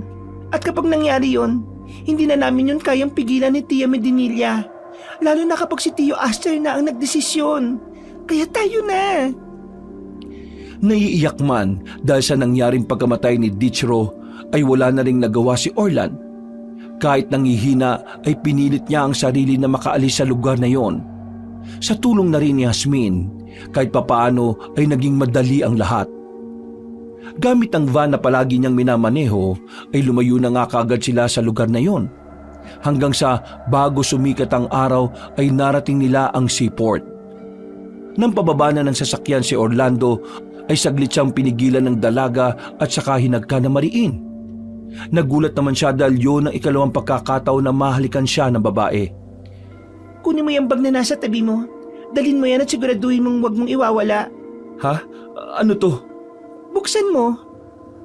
Nalula ang binatilyong lalaki pagkakita sa sandamakmak na pera. Kaya nanlalaki ang mga mata niyang napatingin kay Jasmine. Babaon sa'yo yan ni Tia Medinilla. Yan lang ang naisip niyang paraan para makabawi sa lahat ng nangyari. Magmadali ka na. 6:00 na ng umaga, aalis ang unang barko. Hindi ka na dapat maabutan ng sikat ng araw sa lugar na ito. Salamat ha. Pakisabi na rin kay Madam. Makakarating. Sana hindi na tayo makita ulit. Wag na wag ka nang babalik sa lugar na ito. May isa pa sana akong request bago magpaalam eh. Ano yun? Pagkarinig ni Jasmine sa request ni Orlando ay kaagad niyang hinagka ng binata at nangyari na nga ang dapat mangyari. Nakalipas ang ilang sandali. Bago mag-6:30 ng umaga ay nakasakay na nga ng barko ang bigotilyong lalaki na may ngiti sa labi. Sa unang pagkakataon kasi ay nakipagtalik na rin siya sa isang babae pero hindi niya sukat akalain na sa isang uri pa ng aswang. Makalipas ang ilang linggo, pag-uwi niya ng bahay ay itinabi niya kagad ang perang dala. Ginamit niya yon sa pagninegosyo hanggang sa unti-unti silang nakaangat sa buhay. Nakapag-aral din ulit at nakapagtapos ang kapatid niyang si Sam habang ang nanay Avila niya naman ay tuluyan ng nakarecover sa sakit. Samantala, wala na rin siyang naging balita sa pamilya ng Alcantara. Hanggang sa isang araw, nabasa niya sa isang dyaryo na merong nasunog na taniman ng bulaklak sa probinsya kung saan siya noon nagtatrabaho. Wakas,